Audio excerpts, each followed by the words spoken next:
Hey student, welcome back to my another video. This is Sanidul, your favorite editor. So আজি মই তোমালোকক কম যে মেট্ৰিকত বহিত কেনেকৈ লিখিব লাগে ওকে কেৱল মেট্ৰিকৰ বহি নহয় যিকোনো পৰীক্ষাত তোমালোকে কেনেকৈ লিখিবা আনসাৰ কেৱল আনসাৰ লিখিলেই নহয়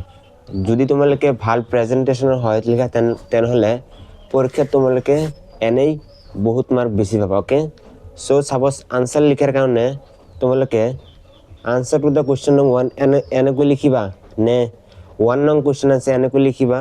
নে answer number 1 এনেকৈ লিখিবা তো কোনটো লিখিব লাগে জানা না এই যেটো answer number 1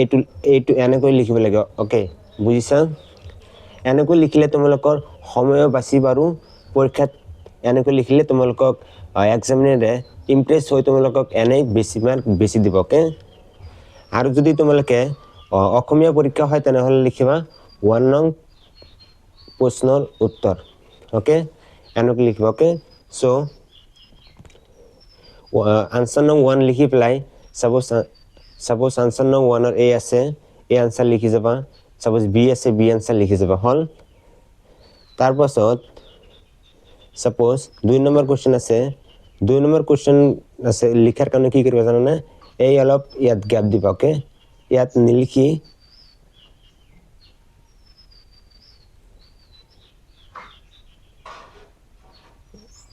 এইখিনিত অলপ গ্যাপ দিব ওকে এইখিনি জায়গা অলপ বাদ দি পেলাই নেক্সট 2 নম্বৰ আনসাৰটো স্টাৰ্ট কৰিব ওকে 2 নম্বৰ আনসাৰটো স্টাৰ্ট কৰি লিখিবা যে এ থাকলে এ নং এর আনসারটো লিখিবা বি থাকলে বি আনসারটো লিখিবা ওকে সো তোমালোকক একেবারে एग्जांपल হয় দেখাই দিছো মই এইটো চোৱা আনসাৰ নং 1 লিখিবা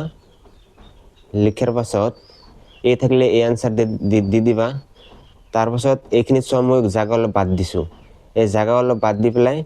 নেক্সট বি নম্বৰ আনসাৰটো লিখিবা ওকে বুজিলা এতিয়া ইম্পৰ্টেন্ট কথাটো হল যে সাপোজ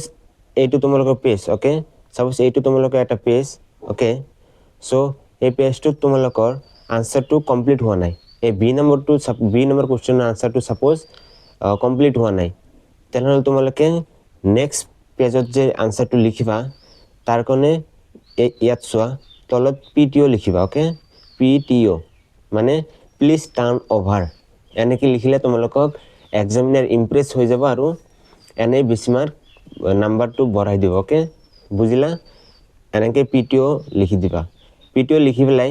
নেক্সট পেজত আহি তোমালোকে ইয়াৰ পৰা আনসাৰ লিখা স্টাৰ্ট কৰিবা ওকে সো এনেদৰে সাপোজ লিখিলা এনেদৰে লিখি সাপোজ তোমালোকৰ এতিয়া